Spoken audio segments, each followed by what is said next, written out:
Hola, ¿cómo te va? Yo soy Pepe Robles, como siempre. Acá estamos en un nuevo programa de Geopolítica y Trabajo con Daniel Martín en la operación y como siempre, no siempre porque anda viajando por el universo, con Rubén Cortina, mi compañero en el trabajo. Hola Rubén. ¿Cómo va, Pepe? ¿Todo bien? Vamos a hablar del arancelazo 2. Sí, sí. Toda la semana durmiendo con aranceles estuvimos. The Retaliation. Sí, The Retaliation. The Retaliation. Y con un invitado de lujo. Con un invitado de lujo, ¿quién? Mira, el invitado es argentino, muy importante. No vive en Argentina, está desde hace algún tiempo viviendo en Bélgica, en Bruselas. Es economista, es tucumano y es en este momento ocupa la dirección de economistas de la Confederación Sindical Internacional, que es la organización que nuclea a la mayor cantidad de centrales sindicales del mundo, entre ellas la CGT de Argentina. Es decir, un sindicalista mundial, que vamos mundial a hablar y con conocimiento. Vamos a hablar de la situación actual. Bueno, a ver, le llamamos arancelazo 2 a esto porque de algún modo estamos siguiendo lo que empezó a pasar. Gracias, Daniel. Estamos siguiendo lo que empezó a pasar en el mundo a partir de hace una semana y media con las medidas que empezó a tomar Trump sobre aranceles. Pero como habíamos visto, si bien los aranceles es una cuestión que revolucionan mucho el sistema comercial mundial, mucho, hemos visto que no es el tema fundamental. Los aranceles más bien son una herramienta o incluso una excusa para cambiar el orden geopolítico mundial, desmereciendo, achicando el rol del multilateralismo y permitiéndole a Estados Unidos negociar mano a mano con los países del mundo para obtener cosas y sobre todo para aislar a China. Sí. Sí, ¿no? Yo creo que estamos en medio de una batalla estratégica y geopolítica, como decís vos. Los aranceles son un elemento más. Sí, un arma. Una herramienta más de esta situación que estamos viviendo. Yo creo que la prueba está en alguna medida en esto que está pasando en estas últimas horas, o estos últimos 48 horas, digamos, que es que los países afectados por estos aranceles han empezado a llamar por teléfono y han empezado a negociar, y Trump ha abierto esa puerta de negociación muy ordinariamente, diciendo ahora nos vienen todos a llamar por teléfono. Lo dijo con una mala palabra. Sí, es lo que dice Trump. Es lo que dice él. Hasta ahora no se vio ninguno. No, pero Argentina. Bueno, sí, el más trumpista de los países en el mundo en este momento. Sí. Así que bueno, veremos cómo evoluciona. Se mantuvieron los aranceles chinos. Nosotros en la última reunión todavía no estaba esta medida. Poneme la imagen número 1, Daniel, por favor. Vos mirá lo que pasó. Esa línea que está ahí marcada en la mitad es el momento que Trump pone los aranceles. Y ese es el valor del bono del Tesoro de los Estados Unidos a largo plazo, a 10 años, a 15 años. Mirá lo que pasó. Puso los aranceles y el bono subió hasta eso que subió es el interés. No es una buena noticia para Estados Unidos, es una muy mala noticia, porque quiere decir que los mercados ya no confían en Estados Unidos como economía estable. Eso significa. Sí. Entonces eso le produjo un pánico tremendo a Trump. El mercado del mundo le dijo que no a Estados Unidos y por lo tanto suspendió. Ahora una pregunta. Esto no significa aumento de la tasa, no es un aumento de la tasa de interés voluntario por parte del Tesoro norteamericano. Sí, es lo que. Pero que si lo es, va a generar inflación. Aparte, ¿no? pero ¿por qué tenés que subir el interés? Porque nadie viene. Nadie viene. Como nadie viene, tenés que pagar más. Sí, los dólares se irían hacia allí, en todo caso. No irían. O hacia el oro, o hacia lo que sea. Es un problema para nosotros, ¿no? En alguna medida. El problema mayor es que el mercado, es decir, el mundo capitalista, no cree en Estados Unidos. Claro. Esto no pasó nunca en la historia. Nunca. Si había un bien seguro en el mundo, era eso.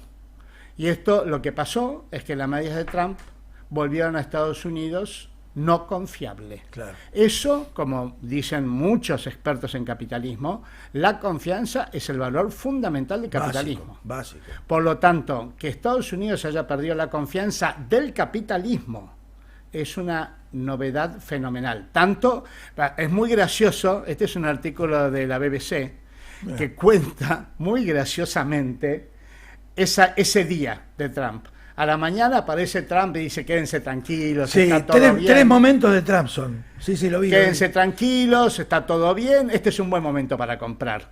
Dice, y a la tarde suspende los pagos y dice, se asustaron, es decir, me asusté. Sí. Hay una transferencia ahí. Y bueno, esto obviamente cambió, es lo que está pasando un poco con este arancelazo. Lo pone, lo saca, le pone 10%, le saca 20, le pone 25, acá sigue, como dijiste vos bien, sigue el 10%, sigue. Sí. Y siguen los aranceles al acero, y siguen los aranceles al aluminio, así que es bastante caótica la situación, no se sabe qué sigue y qué no sigue, y una medida complementaria fue sacarle los aranceles a las computadoras chinas, sí, y a los iPhone chinos. Sí. A los Le chips. sacó y los chips chinos. Sí, terrible. Es decir, la tecnología Claro. que está usando Estados Unidos sigue siendo China. Claro. Es decir, muy caótico. La tecnología china penetra a Estados Unidos. Esto es así. Si lo hubiera suprimido, ¿qué es lo que pasó? Bueno, primero las grandes empresas tecnológicas norteamericanas se derrumbaron. Apple, Nvidia, se derrumbaron. Da la sensación algo parecido que aconteció con la crisis del petróleo con la industria automovilística y Japón, ¿no? Como las empresas japonesas, utilizando las nuevas formas de producción y metodologías productivas del toyotismo y todo eso, invadieron el mercado automovilístico norteamericano y pusieron al borde del desastre a Ford, Chevrolet, General Motors y todo eso. Algo sucedió en esa época también. Claro, ¿no? ahí Estados Unidos los obliga a una actividad de tipo financiera que hundió a Japón para siempre. Claro, ahí Japón hace 30 años que no crece. El otro día lo dijeron por el economista. No, sí, está muy estudiado eso. Sí, es dramático, porque 30 años, no es que sucedió este año. Sí. Japón desde los años 90 no crece. No crece, sí. En Volver al Futuro, que es una película de los 80, sí, señor. La gran potencia mundial del futuro es Japón. Y el protagonista trabaja por una empresa japonesa que lo despide por televisión. Sí. Es que el profesor, decís vos. El profesor. El protagonista de Volver al Futuro, no el profesor, el chico, claro. Lo despiden. Sí, que ahora tiene Parkinson. El actor que ahora tiene Parkinson, sí. Así que bueno, ha cambiado muchísimo el panorama con respecto a la semana pasada. China, por otro lado, se plantó. Sí. Y dijo, lucharemos hasta el final. Así que China aceptó el reto. Y a su vez puso aranceles de retaliación. A los productos, sí, de retaliación. Y también se le plantó acá, ¿eh? También se le plantó acá. Y muy gracioso también, porque puso aranceles creo que del 80%, y entonces Trump puso el 145%, y los chinos dijeron, basta de esto, porque sí, a estos valores no tienen sentido, por más que subas, igual no vamos a mandar nada, ni vamos a comprar nada de ustedes. Claro, ya. Deja de tener sentido el instrumento, ya está, es decir, una cosa media desesperada. Vamos a poner 145, después como 1432. Bueno, igual no voy a comprar, es decir, más de 100 no hay venta. Los chinos pueden aguantar hasta 50%. Tienen una diferencia de 50%. Más allá del 50%, hoy lo dijo la Organización Mundial de Comercio, prácticamente desaparece el comercio entre Estados Unidos y China. Pero no va a haber comercio entre Estados Unidos y China, pero va a haber comercio con los países a los que China le exporta. Entonces, China exporta computadoras a Vietnam y Vietnam le vende a Estados Unidos. Claro. Que esto es lo que ha pasado en la globalización. Sí, claro. Hoy no puedes hacer eso. No sé si viste que ninguna de las cosas que compramos, textiles, dice en Bangladesh. Claro. Ninguna. Claro. Todas se hacen en Bangladesh. Ah, por supuesto, sí, claro. Y te dice Made in France. Sí. Louis Vuitton, viste que está en problemas Louis Vuitton, porque los ricos parece que también se están quedando sin plata, porque ya no compran. Louis Vuitton hace las famosas carteras y dicen Made in France. Sí. Pero no están hechas en Francia, están hechas en China. No. Y si vos vieras la propaganda de Louis Vuitton en Champs-Élysées, te caes. es un edificio No, de es 4 pisos con el- forma de cartera. es el edificio. Lo que está dentro es todo producto traído del sudeste No asiático. producen más allá. Increíble. Así que bueno, esta primera aproximación. Después me parece que hay que ver también un poco otros aspectos de esta política de Trump para cambiar las relaciones de fuerza y para cambiar la estructura de la geopolítica mundial, que es, me parece, que Irán. No sé si viste hoy estaba... Poneme la número 2, por favor, Ahí está. Daniel. Ahí está. Esto es CNN, ¿eh? CNN. No es un pasquín. Es CNN que dice, ¿es inevitable la guerra de Trump con Irán? Hoy estaban diciendo que había movimientos en la frontera con Siria de tropas norteamericanas para atacar Irán. Bueno, como sea, es una alta probabilidad que haya una guerra dura de Estados Unidos y Israel contra Irán. Ahí podría intervenir Rusia. Rusia tiene un acuerdo reciente con Irán que probablemente tiene cláusulas secretas militares. Así es. Y China.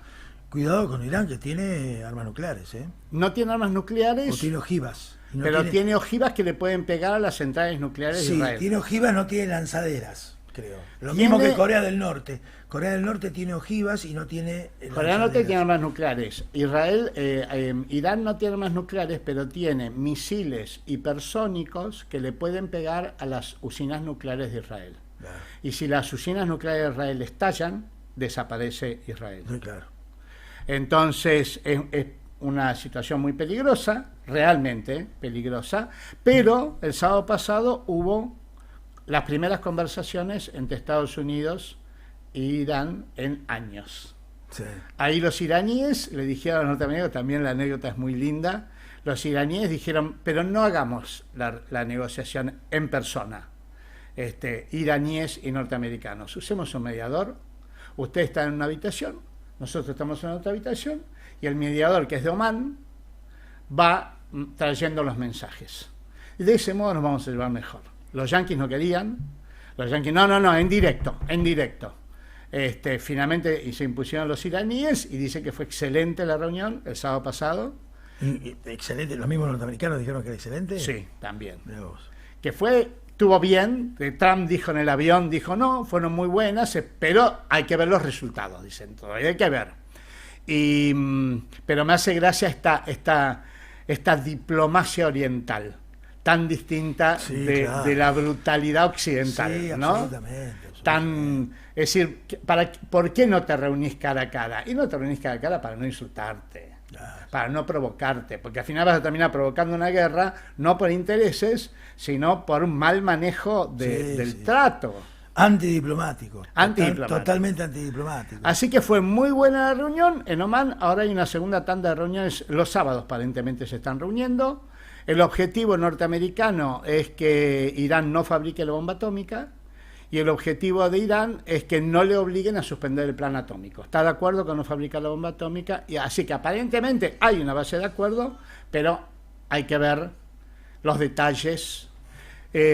Mucha gente dice, algunos amigos míos muy pro Trump, dicen que ya Estados Unidos e Israel tienen planeado atacar Irán, y que esto es una coartada, que esto es un intento de Irán de frenarlo. Veremos. Pero es una de las cosas que está en el tablero y que afecta mucho. No nos dedicamos a la bola de cristal y menos en estos tiempos de inestabilidad global. Claro. Muy difícil saber qué va a pasar. Y lo último, me parece, o lo anteúltimo, es... lo anteúltimo. Estados Unidos-Rusia. Estados Unidos-Rusia. ¿Por qué? Porque, probablemente la clave de la estrategia de Trump sea dividir a Rusia de China. Entonces, Estados Unidos está hablando con Rusia no solo el tema Ucrania, está hablando mucho con Rusia otros aspectos importantes del orden mundial y entre otros, lo que hablábamos recién antes de entrar acá, las rutas transárticas que son todas rusas y que van a cambiar todo las rutas mundiales de comercio. Sí, yo la información que tengo, Pepe, en ese sentido es que en realidad la relación sino-rusa es más fuerte de lo que parece. Esa es la información que yo traje. Parece fuerte. Es más fuerte de lo que parece. Sí. Parece fuerte, pero parece que ahí hay algunos lazos. Pero la estrategia de Trump es romperla, hacer hacer la inversa de la que hizo Kissinger y Nixon. En la década de y el objetivo sería trabajar mucho el tema ártico, Sí, porque recordarán que en programas anteriores planteamos el tema del Ártico, que ya está hecho agua, ya no es hielo, producto del calentamiento global. Hay como 20 puertos ahí. Bueno, por eso. Hoy por hoy esa sería la principal ruta comercial del mundo, claro. Incluso desplazando al canal de Suez y a Panamá. Y al canal de Panamá. Porque es la mitad. Un producto japonés, un producto chino, un producto de Taiwán, tarda la mitad en llegar. Sí. Por lo tanto, está eso. Y está el hecho tan extraño de que el único país al que no le puso aranceles es a Rusia. Así es. Ni siquiera el 10%, ¿no? Nada. Cero. Increíble. El más amigo del mundo. ¿Cómo ves Europa? Europa, ya lo hablamos la vez pasada. Europa está totalmente desorientada. Sí. Da la sensación de que esto lo hubiera tomado de sorpresa, a pesar de que Trump venía hablando de esto fuerte y alto. Igual el principal tema de debate en Europa en este momento es el tema del proyecto de defensa. Sí, por eso. O sea, están planteando a ver si... Defenderse de Rusia. Claro, 5%. Porque piensan que Rusia los va a invadir. Claro, 5% del Producto Bruto de la Unión Europea, que es una locura, según dicen los expertos, es una locura, que una cosa más o menos racional sería del 2, del 3%. Van a bajar mucho su nivel de vida para militarizarse. Claro, esa es plata que va a salir del estado de bienestar. Esa es plata que va a salir de... vos tenés que la plata sale de algún lado, esta es la realidad, ¿no? O sea, no hay... Para militarizarse. Bueno, no sé, a mí me parece que hay una situación de enorme confusión. Lo que habíamos hablado la vez pasada es que Europa está en una situación que no había estado nunca en 5 siglos. Nunca. No está en las mesas de negociaciones. Claro. No se le consulta a más. Las grandes potencias del mundo no consultan más con Europa. Y eso es... Pensá que descubrieron América, colonizaron África, colonizaron Asia, India fue colonia inglesa, 10 países de África fueron colonia francesa. Esos que manejaron el mundo, hoy se habla inglés en todos lados, no por Estados Unidos, sino por Inglaterra. Claro. Y esos hoy no están en ningún lado. Entonces yo creo que el mayor problema que tienen es que hoy ya no están sentados en la mesa. Sí. Está China y está Rusia. Así que ahí hay un problema. Bueno, cuando comenzaron las negociaciones entre Rusia y Ucrania, Rusia dijo claramente, dice, yo me siento con Estados Unidos, me siento con Estados Unidos a hablar. Eso lo dijo, sí, claro. Lo dijo Trump. Bueno, ahí tenés Putin. Otro desplazamiento. Yo no me siento con el dueño de casa, no me siento. Sí, además veo muy pocas posibilidades de que Europa vuelva a tener una relación diplomática con Rusia. Muy, sí, claro. Muy poco probable, sí. No sé, muchísimos años. Sí. Un temita más, ahora ya lo tenemos ahí esperando. Parte de esta actividad de Trump es haber mandado a su ministro de Economía, al número 2, a la Argentina, a negociar cosas con Milei. Sí. Entonces, eso, la Argentina en ese sentido es un punto importante para Estados Unidos hoy, sí. Porque debe ser uno de los principales países de apoyo a Estados Unidos junto con Israel, ¿no? Sí. Vuelve otra vez la teoría de la zona de influencia, ¿no? Sí, las áreas de influencia. Las áreas de influencia típicas de la Guerra Fría. Nos dicen en el control que ya está en línea nuestro amigo Daniel Kostner. Daniel. Hola. Hola, Daniel. ¿Qué tal, Rubén? ¿Cómo estás? Hola, Daniel. Qué gusto saludarte nuevamente, ya no en persona. Sí, lamentablemente. Bueno, me alegro. Bueno, nosotros ya algo hablamos de vos, pero voy a agregar algunas cositas. Hola Daniel, un gusto, yo soy Daniel, Pepe Robles, te como te va presento a, acá Hola también. Pepe, te lo presento a ¿cómo Pepe, estás? que también co-conduce el programa con nosotros. Mira, Daniel Conner, además de ser economista, es una persona que ha tenido un recorrido internacional muy importante. Ha sido representante argentino en el board del Banco Mundial, por Ajá. Sí, así ejemplo. es. Ha sido representante de de la Organización Internacional del Trabajo en algunos lugares del sudeste asiático. Ha estado a cargo de proyectos y planes. Bueno, y finalmente aterrizó luego de algunos idas y vueltas como, gracias a la ex secretaria general de la Confederación Sindical Internacional, Sharon Barrow, aterrizó como jefe de economía, de economistas de la Confederación Sindical Internacional, y me comentaba, hace poco estuve con él, que está muy contento con el lugar que está ocupando al lado del movimiento obrero, porque además Daniel personalmente y como persona tiene una formación progresista, y es para él un halago estar al lado del movimiento sindical internacional. Así que Daniel, gracias por estar con nosotros. Sabemos que allá en Europa es un poquito más tarde, pero sabemos también que tenés la paciencia como para bancarnos unos minutos para charlar un rato. No, por supuesto, Rubén, para mí es un gusto y agradezco mucho la invitación. Bueno, Pepe tiene algunas preguntas para hacer. Primero, la primera, ¿cómo estás viendo este proceso? Nosotros el programa lo llamamos el Arancelazo 2 porque hicimos un primer programa la semana pasada relacionado con el tema de aranceles específicamente, y decidimos hacer un segundo programa por los cambios que ha habido dentro del esquema trumpista, digamos, en la última semana. Y recién acordábamos con Pepe que en general detrás de la cuestión de los aranceles hay otras cosas que se están moviendo. No sé si vos tenés una mirada coincidente con la nuestra.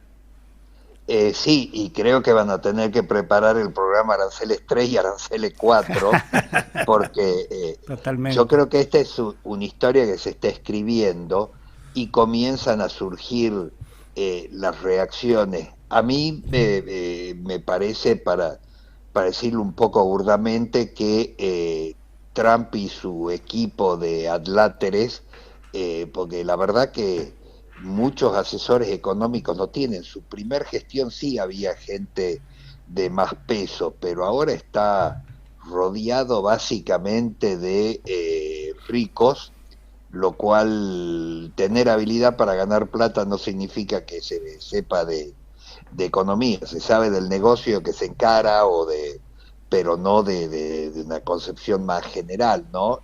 Claro. Me da la impresión a mí que hicieron una especulación diciendo, bueno, si pongo esto allá, como planificando un partido de ajedrez, pero sin que el otro mueva. Y siempre dice, el otro también mueve.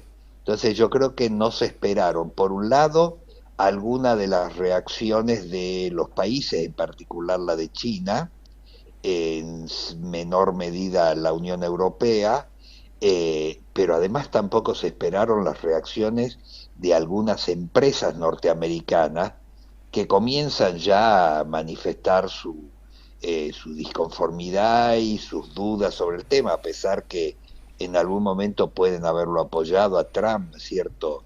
Yo creo que el apoyo del sistema, del establishment en general, se debe básicamente porque tienen la expectativa que Trump le baje los impuestos, como hizo. Sí, Y que dice la BBC que son él junto con Navarro son los ideólogos de este plan. Aparentemente el plan es bastante elaborado, bastante en forma improvisada por un grupo de gente no muy preparada, ¿eh? Bueno, Besen es un tipo educado, que tiene formación, pero no es economista. Él estuvo mucho tiempo como mano derecha de George Sí, Soros. viene del grupo Soros, que eso Eh, también para todos eh, estos grupos que son anti-Soros es como eh, una espina, ¿no? sí, sí. Y bueno, encima, hablando un poco también de la vida privada de él, él es gay, está casado sí. con un ex fiscal de Estados Unidos y tiene 2 hijos por vientre subrogados que además él orgullosamente los llevó a Claro. las audiencias del Senado cuando lo iban a lo designaron y no sé cómo se lo tragan. ¿Cómo lo habrá saludado Milei, no? La Ahí está, pregunta. tenemos la foto, la número Eh, a 4. mí a mí me gustaría saber él cómo hizo para saludarlo, Sí, ¿no es claro. cierto? Porque debe haber sido para él también Claro. una tarea de Estado más un negocio, pero siempre como tomando aceite de ricino, ¿no? Sí, Claro.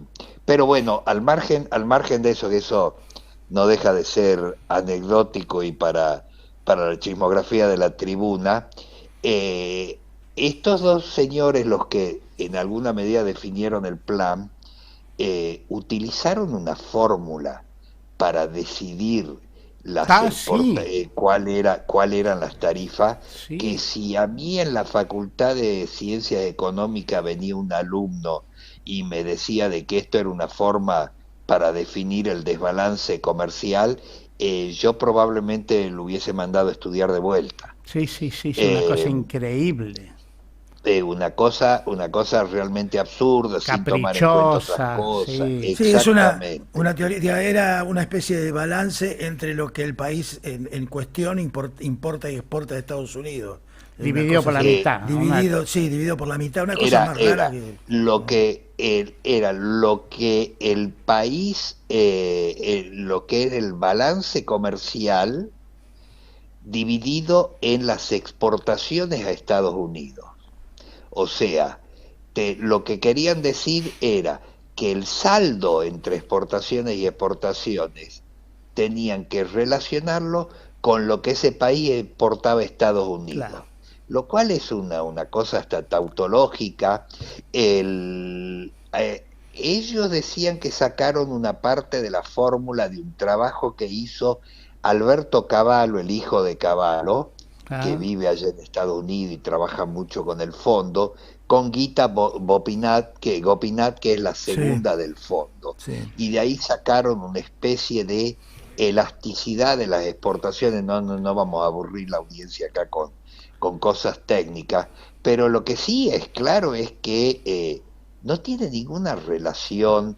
Las relaciones entre los países, además, muchas veces se deben a decisiones intraempresarias, intrafirmas. claro. Muchas veces las exportaciones no son ventas de una fábrica de Vietnam, por ejemplo, a un cliente norteamericano. Son las propias fábricas de Estados Unidos Claro. que mandan a fabricar a Vietnam, compran y después tienen los canales, inclusive en sectores tan básicos como los textiles. Lo estábamos ¿Para viendo qué recién. hablar Recién lo ¿Para qué estábamos hablar viendo, sí. de otros sectores más sofisticados, como puede ser la industria automotriz, pensando en México o en Canadá, donde las compras son realmente intrafirmas, ¿no es cierto?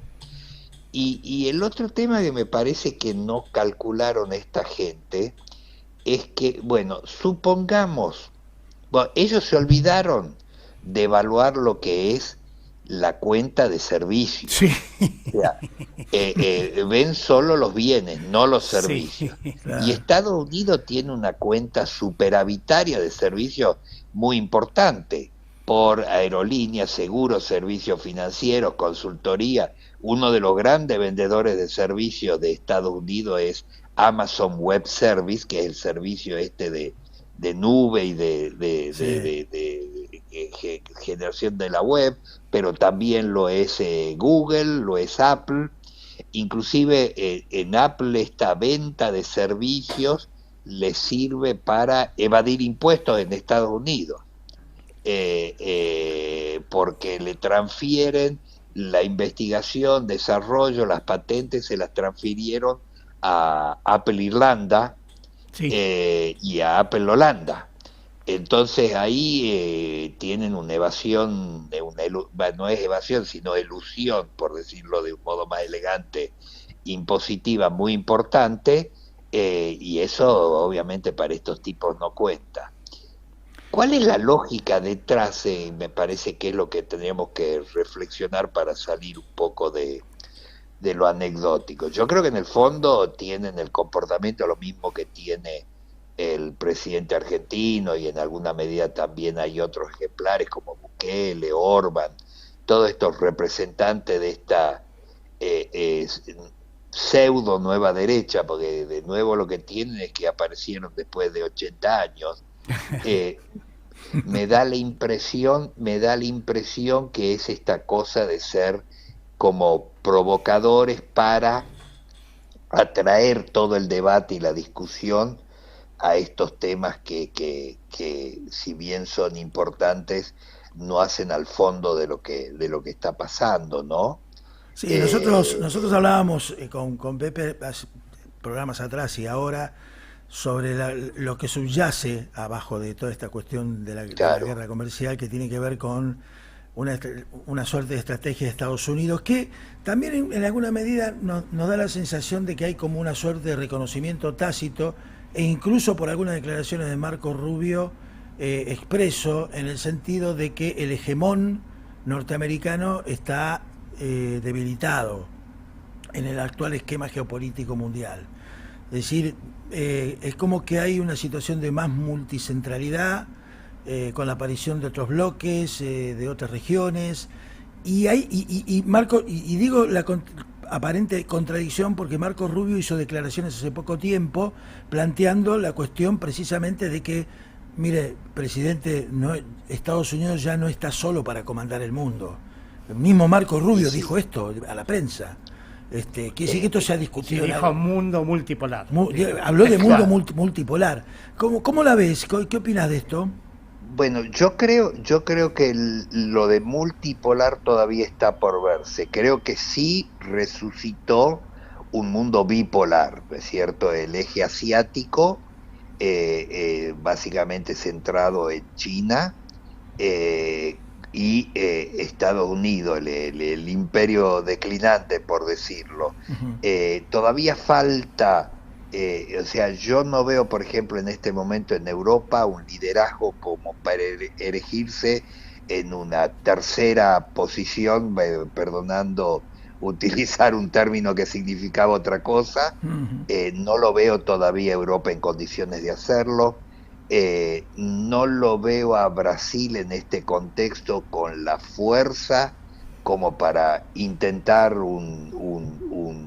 aglutinar a su alrededor países emergentes. ¿Los BRICS? Vemos que, ¿Los BRICS?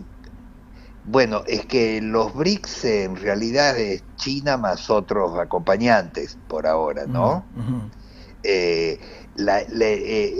Yo tuve la oportunidad de ir varias veces por mi trabajo a China, y después también me tomé unas vacaciones allá y anduve casi 3.000 kilómetros en trenes, y es muy impresionante. Es un país que tiene una dimensión, una dinámica, una rigurosidad para trabajar, ¿no es cierto?, que los vuelve unos jugadores muy particulares dentro de esto, ¿no? Además, otra cosa que yo lo charlaba con los chinos allá, porque yo les decía a ellos, cuando yo en ese momento estaba trabajando para la OIT como especialista de salarios para la región, y me vienen a consultar porque querían ver cómo estaba la política de salarial de ellos. Y obviamente yo llegué con la idea esta un poco sesgada que tenemos de China, de los salarios bajos, del campo chino con bueyes, ¿no es cierto?, y cultivando el arroz a mano. Claro. Y claro, me topo con una realidad, con trenes a 300 kilómetros por hora, ¿viste? Con edificios, el campo todo cubierto de plástico o de vidrio, y en cada no sé cuántos kilómetros un conglomerado de 5 o 6 edificios de 30, 40 pisos donde vivían los que yo antes creía que eran campesinos, que son los trabajadores de esas zonas, ¿no? Y ahí uno se da cuenta de otras cosas, y ellos son en general particularmente humildes. Ellos no. Entonces yo para tirarle un poco la lengua. Y yo les decía que si yo tuviese que apostar mi jubilación, la apostaría a favor de China. Entonces ellos me preguntaban, ¿y por qué decimos eso? Y yo les planteaba, un país que inventó el papel, inventó la pólvora, inventó matemáticas avanzadas hace varios miles de años, no lo podés juzgar por su decadencia de 100 años producto de los imperios occidentales. Claro, ¿cierto? del colonialismo. Claro. Exacto, o sea, podemos decir que tuvieron un vacío histórico producto de problemas, pero que dentro del propio sistema que rompió con parte del sistema imperial, los tipos tuvieron la habilidad, sabiduría, no sé cómo decirlo, para sin cambios, no, los cambios son dramáticos en realidad, pero sin cambios institucionales profundos, ¿no es cierto?, manteniendo el esquema de partido único, el Partido Comunista y el esquema general de poder instrumentar cambios productivos que son sumamente significativos, ¿no? Uh-huh. Entonces, o sea que vos ves el núcleo de esta cuestión básicamente en China. Yo creería que sí. Yo creería que sí. Y vos que estás ahí en Bruselas, que es la capital de la Unión Europea, ¿cómo estás viendo Europa frente a esta situación, en general Europa, y frente particularmente a esta situación actual? Mira, yo Europa ya la empecé a ver tambaleante con el tema de la guerra de Rusia y Ucrania. Claro. Yo creo que tuvieron una sobrereacción inicial producto de un cierto temor a Rusia que en algunos casos puede ser justificado si uno piensa en Polonia, en los países bálticos, ¿no es cierto?, que habían estado ocupados por Rusia, o la República Checa, pero tuvieron una sobrereacción pensando que lo de Putin iba a ser una excursión de una semana y que se iba a terminar Ucrania y que eso podía generar algún otro tipo de ulterioridad.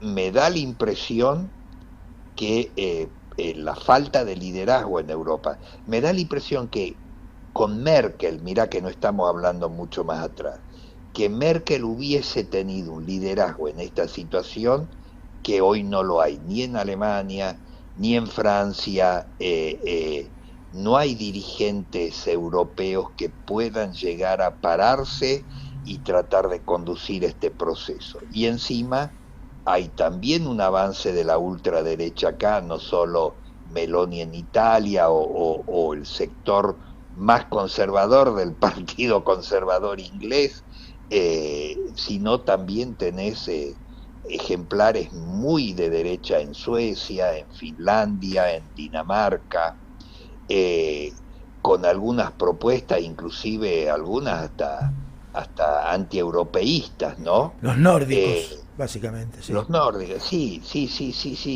Entonces, mi impresión es que no va a ser posible por ahora no un liderazgo, sino un polo europeo que pueda de algún modo intentar mediar, balancear.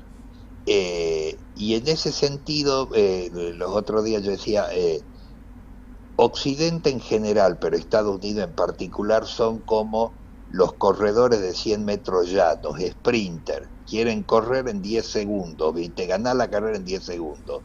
Los chinos son maratonistas. Vos fijate la relación de China con Argentina, con Milei. Después de las cosas que dijo Milei, de todo lo que era su narrativa, qué sé yo, si yo hubiese sido funcionario chino, ¿viste? Swap, anda a pedírselo a tu abuela, al swap, ¿sí? Seguir comerciando con todo lo que habían hecho, parar las obras de las represas y todo. Y los chinos, la verdad que operaron con una tranquilidad increíble, cuando ya se sabía que era inevitable el crédito del Fondo Monetario, ¿qué hizo China? Apuró la renegociación del swap, que en realidad vencía en junio, había que renovarlo en junio. Sí, ¿viste? ¿Qué significó eso? Decir, bueno, decime que no, ¿sí? Y al punto que el viaje de Bessett, que yo en algún momento pensé y me preocupaba, podría haber sido para ponerle mucha más presión, decir, yo te traigo la plata, pagale a los chinos, cancelá el swap con China, la plata te la doy yo. Y tampoco hizo eso, Tampoco. O sea como En te esta digo, visita el gobierno se quedó, desde el punto de vista económico, con las manos vacías, ¿no? O sea, no. Sí, pero políticamente fue un espaldarazo muy fuerte, sí. ¿no? La presencia Fue de un este tipo acá es estratégica. Y además creo que Ese. arreglaron varias licitaciones en donde estaban compitiendo con empresas chinas. Sí, claro. Y puede ser, cuando uno ve que a uno lo asusta porque se llama colonialismo a cielo abierto, cuando uno ve que Estados Unidos armó una empresa que operará en Delaware para administrar los recursos naturales de Ucrania, uno no puede pensar que acá la cosa vaya a ser muy distinta, ¿no? Claro. Ahora, ¿qué pueden llegar a administrar de lo nuestro? Y no sé, los recursos naturales argentinos ya todos tienen dueños, y salvo YPF, la mayor parte de los dueños son todos privados. Sí, incluso Vaca Muerta tiene una presencia muy grande en las empresas petroleras norteamericanas. Exacto, ¿no? exacto. Claro. Y si no son norteamericanas, son argentinos que viven en Norteamérica. O sea, nosotros tenemos muchas empresas argentinas que tienen domicilio fiscal en Delaware, que es un paraíso impositivo, ¿no? Sí. Creo que quieren por frenar, ejemplo, a mí me parece que quieren frenar el avance de China en Argentina. Es probable, El avance, eso sí. por ejemplo, ahí tenés la licitación del río Paraná, fundamental para todo lo que es exportaciones. Tenés los puertos de Ushuaia, que son puertos claves con miras a la Antártida, que la Antártida se viene también. Claro. Y creo que todavía hay más minería, por ejemplo, la explotación del petróleo ahí frente a Mar del Plata, me parece que hay más minería. Lo que se descubrió recién de gas, recién se acaba de descubrir un yacimiento de gas impresionante. Pero eso es de Pan American, creo, ¿no? Del grupo Bulgeroni. Sí, me parece que sí. El descubrimiento que también vive en Georgetown. ¿Ah, sí? Mira. Bueno, por lo menos ahí vivía, ¿cómo se llama? El que falleció hace poco de los Bulgeroni. No recuerdo. Sí, sé que falleció uno de los Bulgeroni, bueno, no me acuerdo quién. Uno de ellos vivía ya en Georgetown, en Washington, pero ahí que el grupo Clarín creo que tiene también domicilio, tienen una de las operadoras es en Delaware. No sé cuál de todas las controladoras de las distintas empresas. Entonces, qué sé yo, yo no sé mucho qué se puede llevar acá. Lo que sí creo que en este contexto de una Sudamérica donde tenés varios ejes de gobiernos no amigos de Estados Unidos, en Milei encuentran un aliado, bueno, ahora supongo que Noboa también, encuentran aliados políticos muy fuertes, porque yo no creo que ni siquiera los gobiernos más conservadores de Chile o inclusive el Partido Blanco Uruguayo, cuando gobernaba la calle Pou, hubiesen apoyado alguna de las votaciones que propuso Estados Unidos en Naciones Unidas y que Argentina sí apoyó, ¿no? Sí, claro. Algunas inclusive... Sí, a eso hay que sumar algo que me decía, que hablábamos con Pepe al principio también, que igual Ecuador no es Argentina, ¿no? Digamos, no, por estamos supuesto. hablando de pesos específicos distintos, ¿no? Pepe, sin dudas. No, yo lo que pensaba también, Daniel, Sí, yo asocio mucho lo que está pasando con un proceso de más largo plazo, que fue el descubrimiento de América. Para mí la historia de Occidente está marcada por el descubrimiento de América, que abrió, por un lado, la conquista de América, de ahí sale sí, Estados Unidos, pero todos hablamos idiomas europeos, somos Occidente, a veces somos y a veces no somos, pero digamos no somos Oriente. Y por otro lado, de ahí sale también la colonización del mundo por parte de Europa. Europa prácticamente sí, colonizó todo el mundo, incluso China, que no llegó a ser formalmente colonizada, era una semicolonia porque Shanghái estaba partida en 10, tenían Hong Kong Hong y Kong, Macao. Macao, Y así que yo lo que creo que hay el agotamiento de ese proceso que fue absolutamente, desde un punto de vista geopolítico, es descomunal. Dos mundos que no se conocían se fusionaron y de ahí surge Occidente con ese poderío fenomenal. Para mí es eso lo que está en agotamiento, en decadencia. Y no me resulta extraño que sea China, un país del tercer mundo. Ya nadie habla del tercer mundo, como no, si hubiera desaparecido. Hoy son todos emergentes. La palabra emergente me impresiona muchísimo, porque quiere decir que no estaban, si estaban, lo que O pasa estaban es que sumergidos. no se veían. No se veían, claro. Y claro, empiezan a emerger, y esto es lo que este es para mí el nuevo mundo. Obviamente, en ese proceso, China aparece deslumbrante. Yo también estuve en China y tuve la... ¿Sabés qué Sí, yo sensación también. me daba esto? Me daba la sensación de haber estado en Detroit en 1920. Esa sensación me mira, daba eso. ¡Wow! sí, sí, sí, sí. Sí, No, en además Shanghái, un en lugar, Shanghái hay un pequeño lugar en el centro en donde vos entrabas y estaba en una maqueta gigante todo el sistema de metro de la ciudad de Shanghái.